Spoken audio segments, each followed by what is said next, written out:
जय हिंद दोस्तों, मैं सौरभ और स्वागत है आपका आपके चैनल अर्थ जीएस पर। हम लोगों को करंट की सीरीज़ का अगला दिन, कुछ मेन पॉइंट्स जो आपके हाईलाइट रहे कल की न्यूज़ में। सबसे पहले एक नाम आया, आपका नाम उनका दीपिका कुमारी। ठीक, ये जो आपकी दीपिका कुमारी हैं, इन्होंने क्या किया, पेरिस में आयोजित, हो सकता है वो आपसे पूछ दे कहाँ पर आयोजित गेम्स की बात हो रही, तो पेरिस में आयोजित विश्व कप चरण 3, विश्व कप जो आपका पेरिस में हो रहा है इस समय प्रेजेंट टाइम में, और वो भी किस चीज़ का हो रहा है, यहाँ पर लिख दिया गया आपका तीरंदाजी। तो इन्होंने, दीपिका कुमारी ने, पेरिस में जो आपका वर्ल्ड कप चल रहा है तीरंदाजी का, उसके चरण 3 में टोटल 3 स्वर्ण पदक जीते। कितने पदक जीते? 3।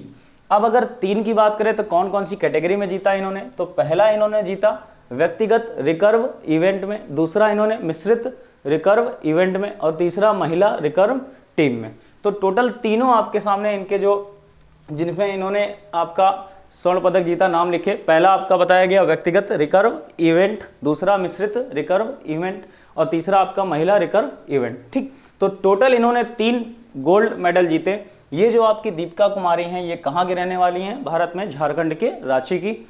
इनकी अगर विश्व स्तर पर, पूरे विश्व में बात करें कि विश्व में प्रेजेंट टाइम में रैंकिंग कौन सी थी, तो आपकी 9 थी। अब इन्होंने 3 गोल्ड मेडल जीत लिए हैं, तो हो सकता है ये पहले या दूसरे स्थान पर पहुंच जाएं। ठीक, तो ये भी एक आध दिन बाद या 2-4 दिन बाद आपको बता दिया जाएगा कि कौन सी रैंक इनकी हो गई।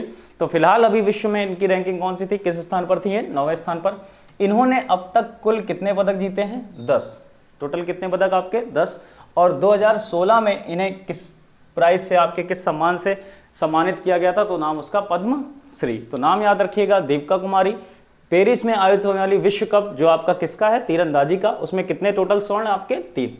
नेक्स्ट आपका एक नाम आया, नाम उनका साजन प्रकाश। नाम उनका क्या? साजन प्रकाश। ये जो साजन प्रकाश है, ये भी इंडिया की बात हो रही है।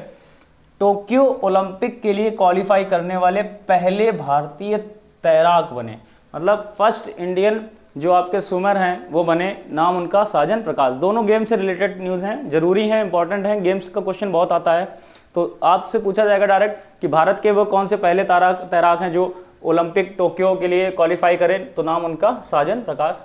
इन्होंने जो क्वालिफाई किया वो प्रतियोगिता प्रेजेंट टाइम में कहाँ पर हो रही थी? आपकी रोम में जो ट्रॉफी हो रही थी, जो गेम हो रहा था, नाम उसका सेटे कोली ट्रॉफी। नाम उसका सेटे कोली ट्रॉफी। तो मतलब सेटे कोली ट्रॉफी में जो आयोजित हो रही, कहाँ पर? रोम में। किसने क्वालिफाई किया? साजन प्रकाश ने। और इसी को क्वालिफाई करने के साथ इनको कहाँ का टिकट मिल गया? कहाँ के लिए क्वालिफाई और हो गए? टोक्यो ओलंपिक के लिए। जो इन्होंने क्वालिफाई किया वो 200 मीटर की बटरफ्लाई रेस थी। पानी वाली रेस आपकी तैराकी में बटरफ्लाई रेस होती है, तो 200 मीटर की बटरफ्लाई रेस में इन्होंने कितना टाइम लिया? 1 मिनट 56.38 सेकेंड का, मतलब 1 मिनट 56.38 सेकेंड। और अगर बात करें कि उस प्रतियोगिता में जिसमें इन्होंने इतने टाइम में क्वालिफाई कर लिया, उसका कट ऑफ कितना था? तो 1 मिनट 56.48 सेकेंड, मतलब पॉइंट आपका 12 सेकेंड से इन्होंने बहुत उसको बिल्कुल निकट से जाकर क्वालिफाई किया। तो नाम याद रखिएगा उसका, उनका साजन प्रकाश। और कहाँ के लिए? टोक्यो ओलंपिक के लिए। नेक्स्ट आपका डीआरडीओ की एक न्यूज़ आई। डीआरडीओ ने क्या किया? पिनाका रॉकेट, ये आपके रॉकेट होते हैं मार्क 1 मार्क 2 करके नाम आपने सुना होगा। तो जो डीआरडीओ ने क्या किया, पिनाका रॉकेट का सफल परीक्षण किया। ये जो आपका टोटल इस समय परीक्षण किए गए पिनाका के, वो कितने हैं संख्या में? 25। टोटल अलग अलग तरीके से, अलग अलग रेंज के 25 आपका पिनाका रॉकेट का परीक्षण किया गया। इनकी रेंज मैक्सिमम आपकी कितनी? 45। जब ये बना था आपका पिनाका पहली बार मार्क 1, तो उसकी रेंज कम थी, उसकी रेंज 40 किलोमीटर से कम थी। अब ये बढ़ रही है, 45 हो गई है, और अभी कुछ दिन में 70 से 80 किलोमीटर तक मारक क्षमता वाले बनाए जाएंगे। ये जो बनाया गया है, ये 2 आपके जो संस्थाएं उनके द्वारा मिलकर बनाया गया है। नाम उनका high energy materials research laboratory, और दूसरी आपकी अर्मानेंट रिसर्च एंड डेवलपमेंट इस्टेब्लिशमेंट। ये आपकी 2 संस्थाएं हैं जिन्होंने बनाया, और जिसने इसको मैन्युफैक्चरिंग में सपोर्ट किया है, जिस संस्था ने, इकोनॉमिक एक्सप्लोसिव लिमिटेड, ये आपकी नागपुर में है। ठीक, तो इसने आपका सपोर्ट किया है और इन दोनों ने आपको बनाया है। लेकिन इतना नहीं पूछा जाएगा, तो बस इतना पूछा जाएगा, ये जो पिनाका रॉकेट है इसका सफल परीक्षण किया गया, इसकी रेंज कहाँ तक है?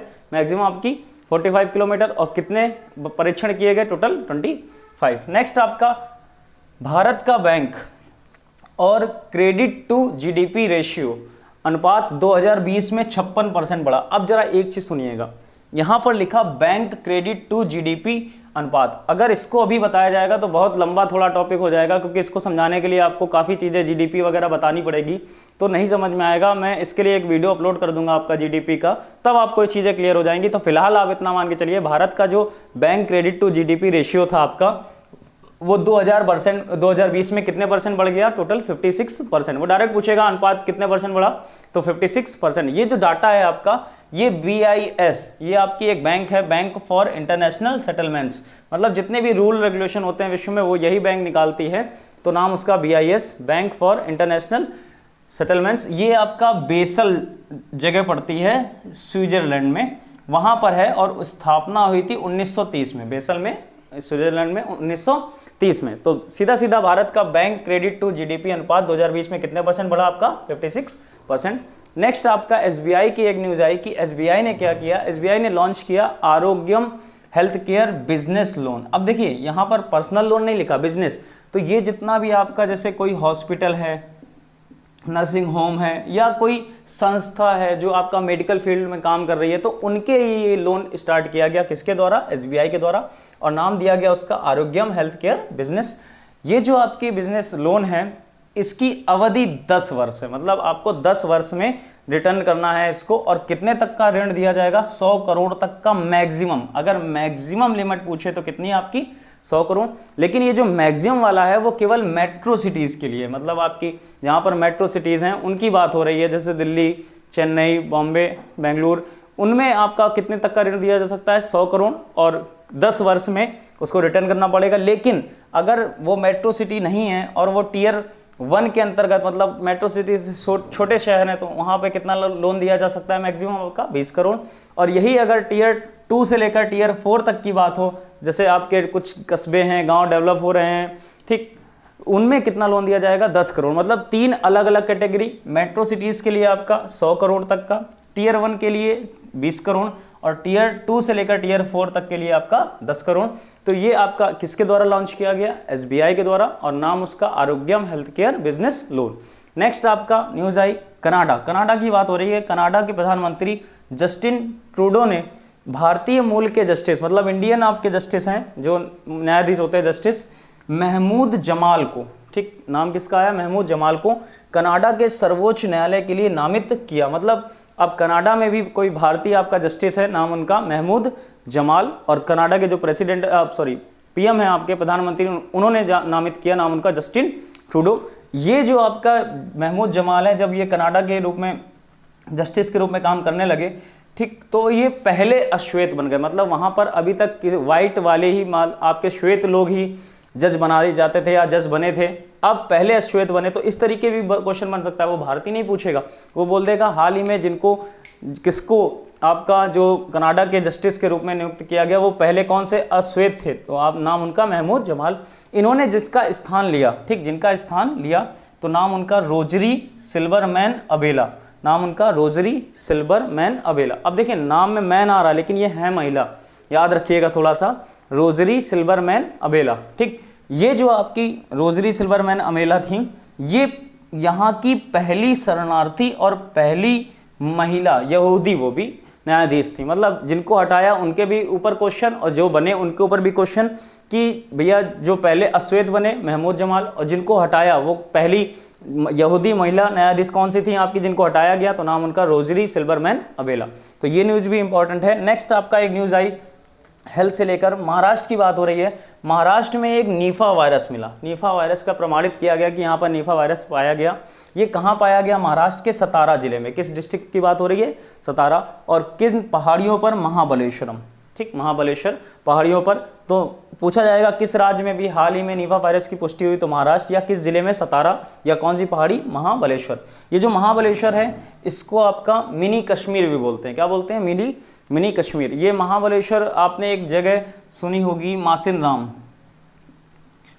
चेरापूंजी के पास जो है, जहाँ पर सबसे ज़्यादा वर्षा होती है। तो पिछले साल क्या हुआ था, इस जगह सबसे ज़्यादा वर्षा हुई थी। तो मतलब महाबलेश्वर आगे हो गया था आपका मासिन राम से, वही जगह की बात हो रही है। तो इस जगह जो आपका नीफा वायरस मिला, तो नीफा वायरस के बारे में अगर बात करें तो 24 से 48 घंटे के अंदर, मान लीजिए कोई इंसान ग्रसित हो गया उससे, तो 24 से 48 घंटे के अंदर वो इंसान या तो कोमा में चला जाता है या उसकी मृत्यु हो जाती है। कोमा या मृत्यु, दोनों ही खराब चीज़ें बहुत ज़्यादा। ठीक, 2018 में ये केरल में पाया गया था, यही वायरस आपका केरल में, और उससे पहले 2001 और 2007 में 2 बार पश्चिम बंगाल में पाया गया था। जैसे आपका सर दर्द होता है, फीवर आता है, उल्टी है, और जैसे आपको भूलने की बीमारी, इस तरीके के इसमें लक्षण पाए जाते हैं।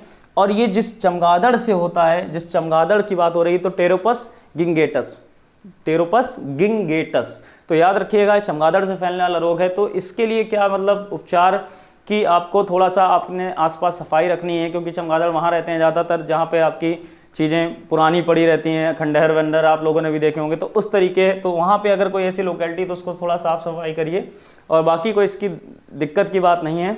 ठीक, नेक्स्ट आगे बढ़ते हैं। 27 जून की बात हो रही है, तो 27 जून को आपका एक दिन मनाया गया, इंटरनेशनल MSME डे। ये आपका जो MSME होता है, इसका नाम तो सभी ने सुना होगा, लेकिन आज इसके बारे में कुछ चीज़ें बताने जा रहे हैं जो आपको शायद नहीं पता होंगी। ठीक, MSME की बात हो रही है, उद्योग में आप PM का जो भाषण होता है आप सुनिए, या कोई आपके CM है या कोई भी है जो उद्योग की बात करता है, वो MSME की बात ज़रूर करता है। तो MSME एग्जैक्ट में है क्या, वो भी हम लोग देखेंगे। तो ये जो घोषणा हुई थी आपकी 74वीं महासभा, यूनाइटेड नेशंस की 74वीं महासभा में घोषणा करी गई थी कि हम ये दिवस मनाएंगे। अगर MSME की पूरी नाम की बात करें तो माइक्रो स्मॉल मीडियम एंटरप्राइजेस, सूक्ष्म लघु मध्यम उद्योग, वही मतलब है। माइक्रो मतलब सूक्ष्म, स्मॉल मतलब लघु, मीडियम आपका मध्यम, एंटरप्राइजेस मतलब उद्योग। अब जरा बात सुनिएगा, तीनों में डिफरेंस क्या है कि माइक्रो क्या होता है, स्मॉल क्या होता है और मीडियम क्या होता है। तो देखिए, जो आपका माइक्रो उद्योग होते हैं उनमें आप कितने तक से कम का निवेश करते हैं, 1 करोड़ से कम, मतलब अगर 1 करोड़ से कम पैसा का आपने लगाया है उसमें, तो वो आपका जो उद्योग है वो कैसा कहलाएगा, आपका माइक्रो मतलब सूक्ष्म वाला।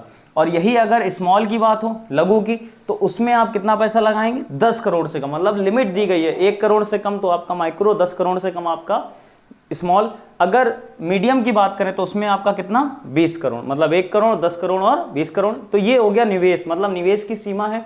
अगर टर्नओवर की बात करें तो जो माइक्रो है 1 करोड़ के निवेश के साथ मैक्सिमम इसमें लिमिट जो है 5 करोड़ के नीचे ही रहनी चाहिए। अगर स्मॉल की बात करें तो 10 करोड़ आपका निवेश है, लेकिन टर्नओवर आपका 50 करोड़ से नीचे रहना चाहिए। और लास्ट में अगर मीडियम की बात करें तो 20 करोड़ का आपका निवेश है और 100 करोड़ से नीचे आपका टर्नओवर रहना चाहिए। तो ये मेन डिफरेंस है आपका, ये मेन डिफरेंस है आपका माइक्रो, स्मॉल और मीडियम में, निवेश अलग और टर्नओवर अलग। अब अगर भारत की बात करें तो लगभग 12 करोड़ लोगों को इससे प्रेजेंट टाइम में रोजगार मिला हुआ है, टोटल MSME से 12 करोड़ लोगों। और 12 करोड़ का मतलब आप समझ रहे होंगे कि बहुत बड़ी जनसंख्या है, इसलिए MSME पर सरकार थोड़ा ज़्यादा ध्यान देती है, और हर बार उद्योग की बात होती है तो MSME का नाम आता है। तो ये आपके कुछ मेन पॉइंट हो गए करंट के, बाकी फिर नेक्स्ट टर्न पर मिलते हैं, इसी टॉपिक के साथ आगे बढ़ेंगे करंट में। जय हिंद।